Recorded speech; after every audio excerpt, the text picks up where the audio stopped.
السلام عليكم واهلا بكم في فيديو جديد من فيلم ترند مع تغطية احداث الموسم السادس والاخير من مسلسل بيكي بلايندرز، علشان بعدها تكون على اتم الاستعداد لمشاهدة فيلم بيكي بلايندرز زي مورتال مان بدون ما يفوتك اي شيء من التفاصيل القديمة اللي حصلت خلال الست مواسم اللي فاتت. فهنا يا صديقي في السيزون الجديد توماس شيلبي بيقرر انه ما ينهيش حياته زي ما كان واضح في السيزون القديم اللي هو الموسم الخامس، علشان يتعرض لصدمة جديدة اقوى واكبر بكتير، وهي معرفته بان الجيش الايرلندي الجمهوري هو السبب في فشل خطة اغتيال موزلي. ومش بس كده، هم كمان قرروا يوجهوا ضربة جديدة لعائلة بيكي بلايندرز. فتيجي هنا قائدة الجيش الأيرلندي لتوماس شيلبي وتوجه له كلام من أعنف ما يكون، وتقول له أنت من أول ما بدأت إمبراطوريتك وأنت دايما عندك حاجة تعتمد عليها. الليلة اللي فاتت إحنا شلنا الحاجة دي، علشان يعرف بعدها ان بولي شيلبي ماتت. مايكل شيلبي بعد الموقف ده بيخش في حالة جنون، وبيحمل توماس شيلبي مسؤولية موت امه، وبيقرر انه ينتقم. فبيحاول يفجر سيارة تومي، ولكن تومي كان متوقع ده ويسبقه ويضربه بالنار ويقول له بولي كانت نصه التاني ولسه بتزورني في احلامي، بس خلاص مش هتزورني تاني. طبعا المواقف دي كلها كانت بتعبر عن المعاناة النفسية اللي بيسببها الفراق للإنسان زي ما حصل مع تومي وجراس كده. لكن كيليان مورفي صرح عن المشاهد دي في الحقيقة. شوفوا بقى هنا، شوفوا بقى الحالة اللي احنا اتفرجنا عليها في المسلسل دي، والفراق ممكن يعمل ايه في الإنسان. كيليان مورفي وقت تصوير المسلسل صرح ان المشاهد دي في الحقيقة، واتكلم عن صعوبة التصوير، وده كان بسبب فقدان هيلين، وان الموسم السادس كله اصلا كان معمول تكريما ليها. المهم يا صديقي، بعد كده تومي بيدخل في علاقة مع ليدي ميلتون خطيبة موزلي، ولما ليزي تعرف بتقرر انها تسيبه وتاخد ابنها تشارلز وتمشي، علشان تحصل هنا الكارثة الكبرى. روبي بيجيلها مرض السل وبتموت، والدكتور هولفورد بيبلغ تومي ان عنده ورم وان وقته في الحياة اصلا مش كبير. وفي جنازة روبي تومي بيكتشف سر صادم بانه عنده ابن تاني اسمه ديوك.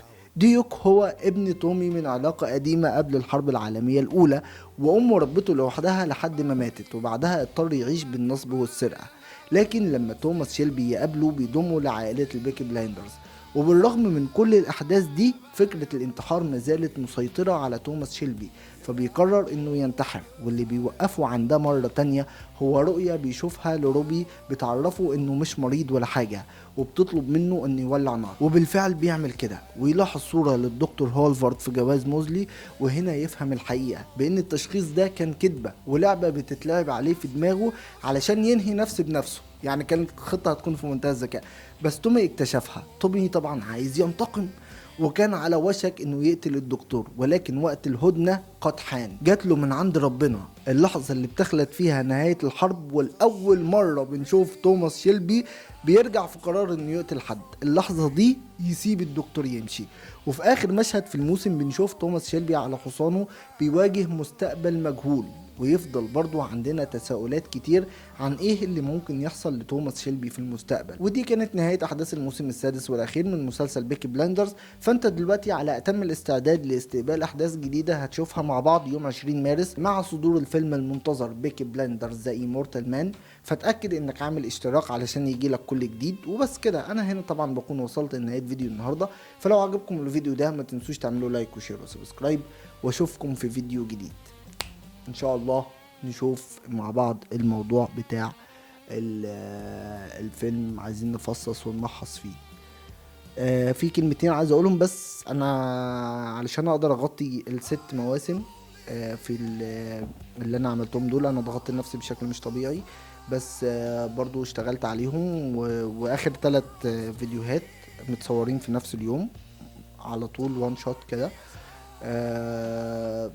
عايز اقول بس ان لو في اخطاء او في اي حاجه اتمنى انكم تسامحوني عليها، لان انا اصلا ما عنديش وقت للتفحيص والتدقيق يعني في الاديتنج والكتابه والحاجات اللي زي كده. فانا كنت اتمنى ان انا اقدر اطلع كواليتي احسن من كده، بس دي افضل حاجه حقيقي انا قدرت اوصل لها. كان نفسي اعمل شغل في المونتاج اكتر، لان انا متشوق اصلا ان انا اعمل الايديتنج جامد، وبتعلم اديتنج دلوقتي بشكل احترافي، وعايز اطبق ده لان انا بتعامل على ابل موشن دلوقتي. ابل موشن فيه شويه حاجات جامده جدا، بس دول كلمتين حبيت افضفض بيهم معاكم. وطبعا النهارده احنا في نهاية شهر رمضان الكريم وبكرة العيد، فكل سنة وانتم طيبين، وربنا يجعل ايامكم كلها خير وسعادة.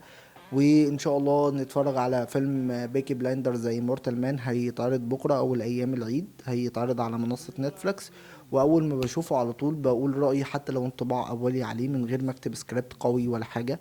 ممكن اتفرج بس على الفيلم ونطلع ندردش سوا فيه. بس كده، يلا السلام عليكم، باي باي. Yeah, the rumble deep inside of me. Something's brewing.